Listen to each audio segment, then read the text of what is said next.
What's it going to take to be successful in the self-storage business for the rest of 2020 and beyond? Well, we're in a series talking about that right now. I have laid out the 5 key areas that we're really going to focus on in our company to make sure that we not only survive 2020, but that we thrive. And today we're going to be focused on the second key area that I think is critical in this next upcoming immediate future of ours in the self-storage industry. And that's effective and cost-efficient automation. Let's talk about that now. My name's Mark Helm, and I'm the author of Creating Wealth Through Self-Storage, and I'm the creator of the Self-Storage Quick Start Academy. And what I do is I support the small investor who wants to get in the self-storage business or who wants to grow their self-storage business, strategically do so in a way that creates true wealth and a fulfilling career.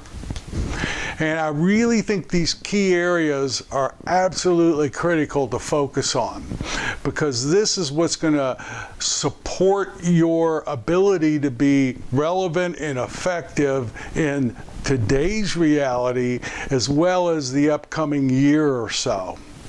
So if you haven't seen the introduction and the first area that we talked about, click below and go back and watch those. But today I want to talk about effective and cost-efficient automation. Critical today. Now, just because you can automate something, or just because there's some technology available, that doesn't necessarily mean you should do it. In my opinion, it all starts with your business plan or your business strategy. If you haven't done that, do that. Create one, because that begins to inform you what's critical to really focus on automating or upgrading in your facility operations. For us, that's the starting place. So, for example, we can replace our managers with kiosks and good, effective websites that do everything and some really upgraded online marketing. But we don't in all of our facilities because it's not part of our strategic business plan. Yes, we have been able to reduce payroll costs and are moving in that direction of reducing it even more, but we're not replacing managers because that's not part of our business plan and business strategy. So it all starts with that. We've talked a lot about touchless move-ins, but maybe that's the place to start right now. My coaching is no matter whether you have a large facility or a small facility, on-site manager, no on-site manager, create the ability for your customers to move in all automated. You don't necessarily have to have a kiosk, or you could have a kiosk and maybe not have the most effective website. But what's important, I think, is to have the ability today to be able to have a customer who chooses so to do it by themselves without interacting with someone on the phone or not interacting with someone at the site. Perhaps that's a key starting place for you.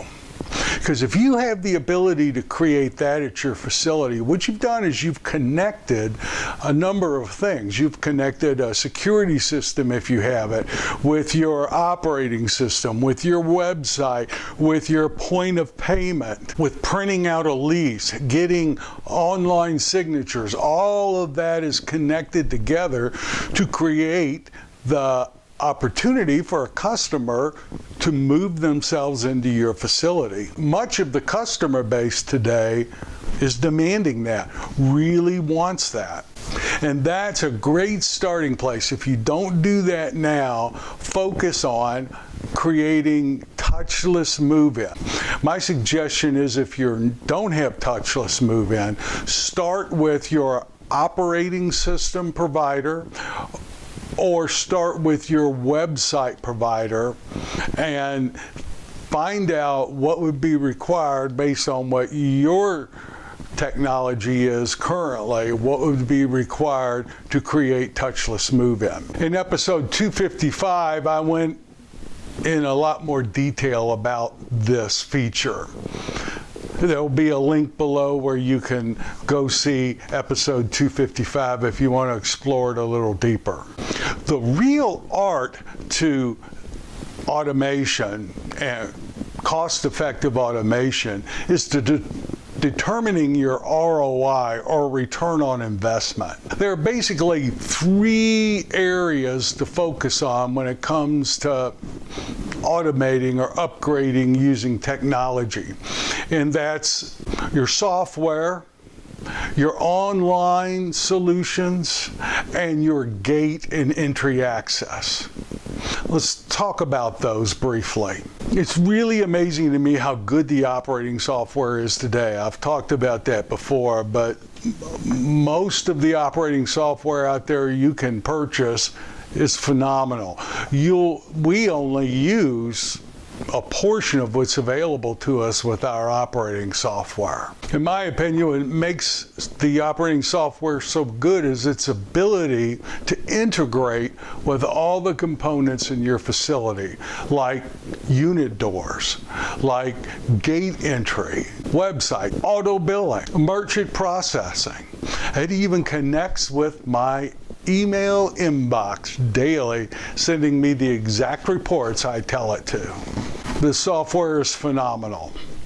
If you don't have good operating software, that's the first place to start. The other coaching I might suggest is have your operating software be cloud-based. Now, I know a lot of us don't like a monthly payment, and many of us have it on a computer, and it's not in the cloud, but my suggestion is, as much as possible, start moving towards cloud-based solutions.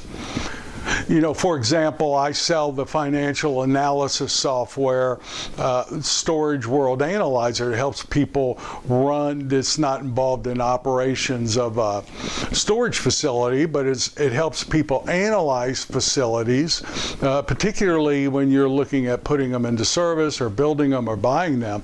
And we could have gone a number of ways with that, but we made the decision to go with a cloud-based solution because people can access it anywhere, anytime, from any device, including their phone. And when we upgrade it, like we do, we've had 3 upgrades so far, we'll probably have another one very soon. All you have to do is open it up one day and the upgrade is right there, and it requires you to do nothing, to download anything. You just start using the new features. And especially if you're going to have multiple facilities, I really recommend going cloud-based on your software.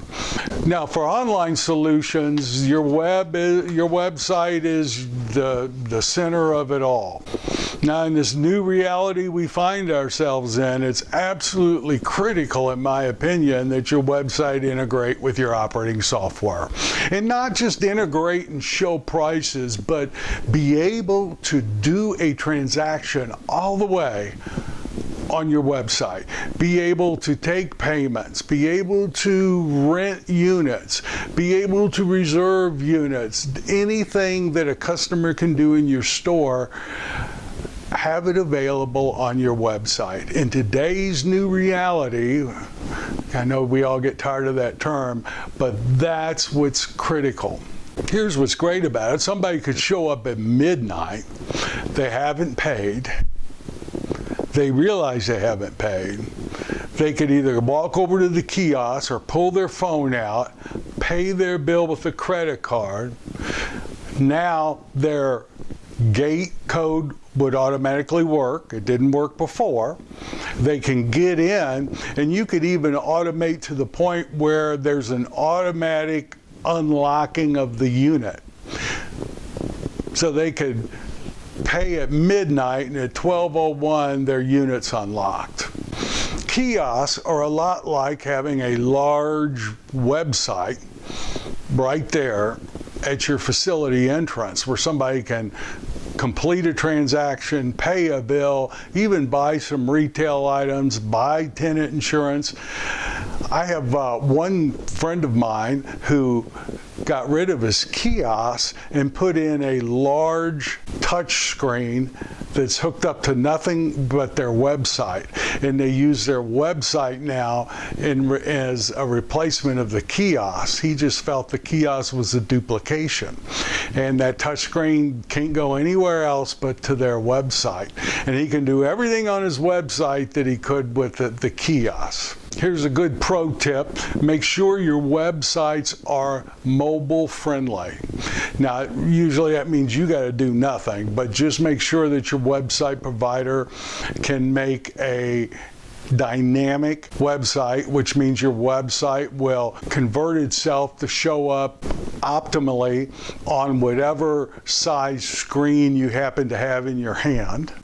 And the days of Uncle Harry doing your website or a friend creating the website for your storage facility, I suggest those days are over, because we've become such a sophisticated industry that we need someone who's very familiar with the features that our industry offers to be able to design the website to integrate with all the critical things like the gates and operating system and your credit card merchant. If Uncle Harry had to figure all that out, it would be a very expensive website. And there are industry providers who are very good at this and very efficient at this.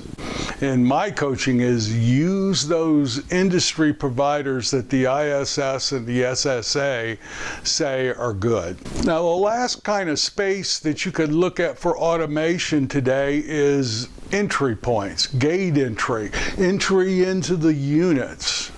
Most of us have our gates now connected with our operating systems, so that if somebody's late, their code doesn't work anymore, and then the moment you mark it as paid in the operating system, the gate now works. We have some features. We don't have it at all our facilities, but we now have it that you can download an app for free, and you don't even have to punch your code in anymore in some of our facilities. You just have to get close to the gate, to the keypad, and if your phone is on, it will automatically communicate with the gate with that app. And if you're in good standing and your bill's paid, the gate will automatically open and you don't have to punch anything in. You could also look at the doors. You could on each door, you could have it automatically overlocked and automatically unoverlocked, just like you can with the gates. Now, these are examples where you would run your ROI. In other words, what would it cost to put that feature in all of my units or some of my units? And how much labor would it save? Am I going to have somebody there anyway? And run your ROI, your return on the cost of putting that feature in, and estimate how long will it take, how many months or years to repay it back, and will that new feature help me rent units, or will that new feature help me keep customers?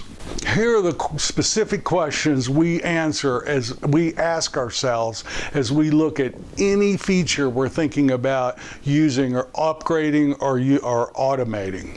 1, will this feature reduce operating cost? If so, by how much?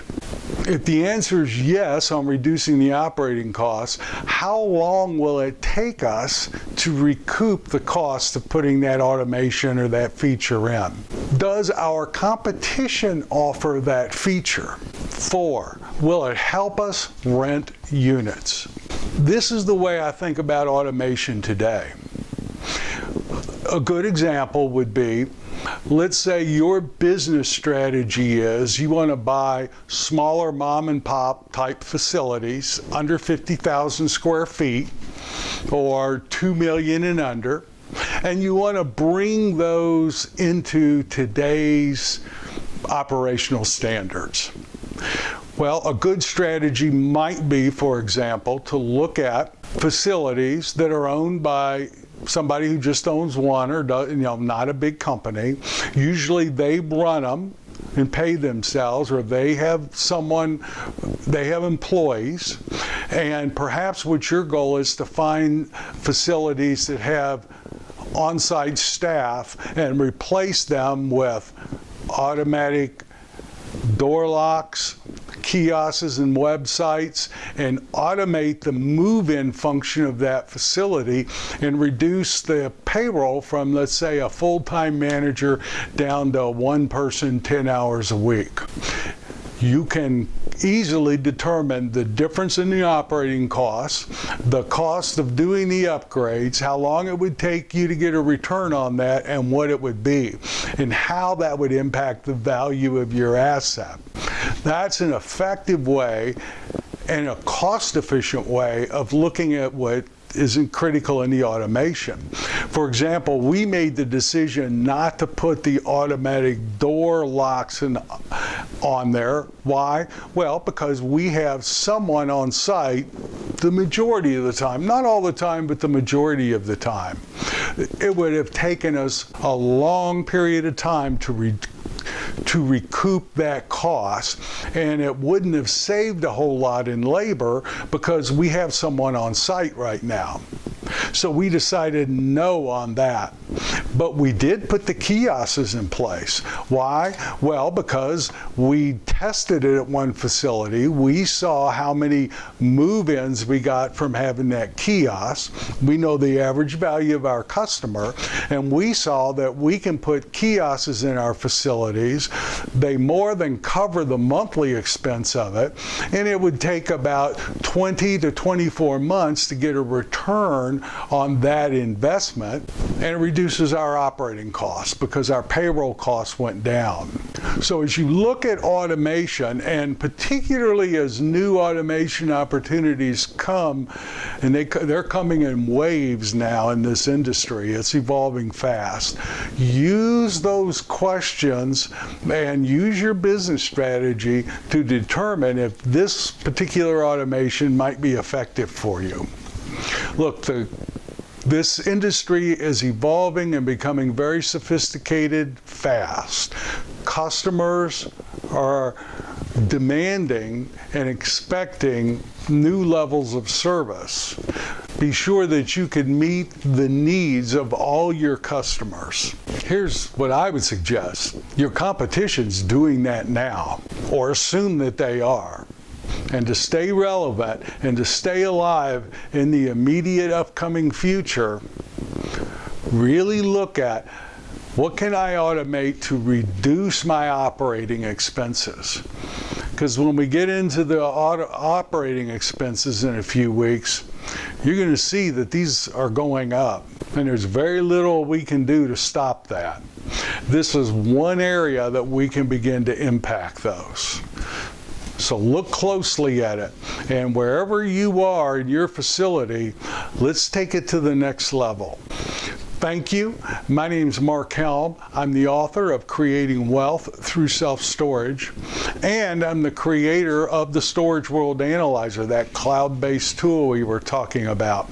You can find out more about it at storageworldanalyzer.com or creatingwealththroughselfstorage.com. Click the Storage World Analyzer tab. Next week, we're going to talk about some revenue management systems that we're really focused on. I look forward to being with you then.